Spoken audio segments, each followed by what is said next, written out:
Why would anyone end up worse off than they started? And why, in God's name, tell a woman who just gave birth any of this? Simeon sees, just like Zechariah did, that God is starting a global rescue operation. Jesus has come to deal with the dark energy of sin, to heal all that's broken and set all things right in the world. But the truth is, in every place where something's broken, somebody has figured out how to make a profit from the problem. Where there's a bread shortage, someone is making a fortune marking up the loaves. If Jesus topples a throne, somebody is going to lose a seat they've spent a lifetime working for. If God offers amnesty to screwed up people, some people you hate are going to get off without the sentence you know that they deserve. The good news is that Jesus has come on God's behalf to right what's wrong with the world. The bad news, if you see it this way, is that making peace is always disruptive. Healing is a wonderful thing, but it always has a cost, because there will almost always be some kind of resistance to it. Sometimes the resistance we'll have to confront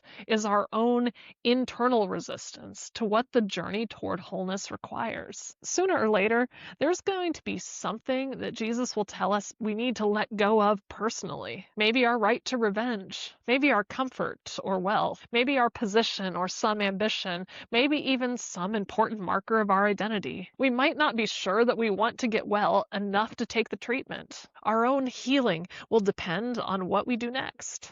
Sometimes the resistance will come from outside us, from people who benefit from the broken status quo. Start healing wounds, and people who make a profit from bandages are going to come out swinging. Some of the people who hated the early Christians the most were people who made their living selling souvenirs to the visitors of pagan temples. Every idol has an economy.